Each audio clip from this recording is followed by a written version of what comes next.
Hello esteemed colleagues, in this tutorial video we'll review stock catalog section usage of the stock and purchase module of the WAYL system.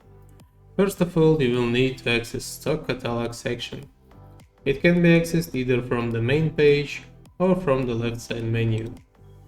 This section is being used as a main catalog for all vessels and offices, and its main idea is that if changes have been made here, the same changes will be applied to positions from the stock everywhere.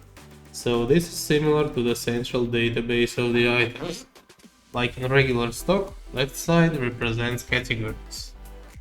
You can add categories or subcategories and edit them. There is nothing special in this process. You will just need to enter name of the category or subcategory and press the save button. Same for changing categories. Middle of the page is showing list of items in every category or all categories. You can use the search bar above the list of categories to find necessary record. On the right top side there are 3 buttons. First 2 will stay inactive until you will select an item from the list.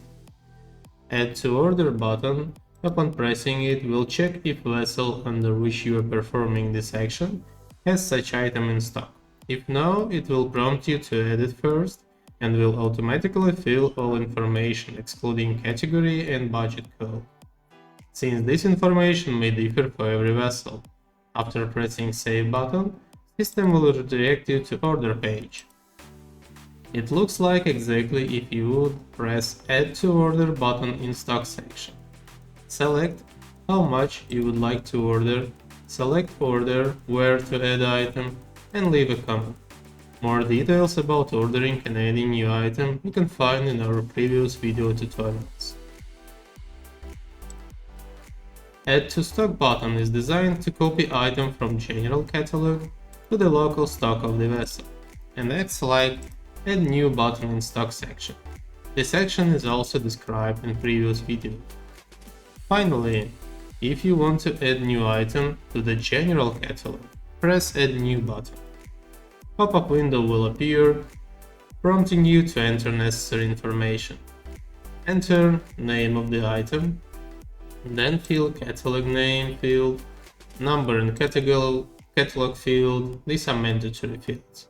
Then you can enter type of the item, serial number, and manufacturer information, but it's not necessary. Select unit from drop-down and department. Inventory number field will be filled automatically. Similar to regular stock, select or enter category and the budget code. Also, you can upload photo of the item by pressing blue upload button under image. Press save button and finalize adding new item. This process is very similar with adding new item in stock section. So if you want more details about the process, please watch our video about functional buttons in stock section. Hope this information will be helpful. Subscribe to the channel and stay tuned for upcoming lessons. Thanks for watching.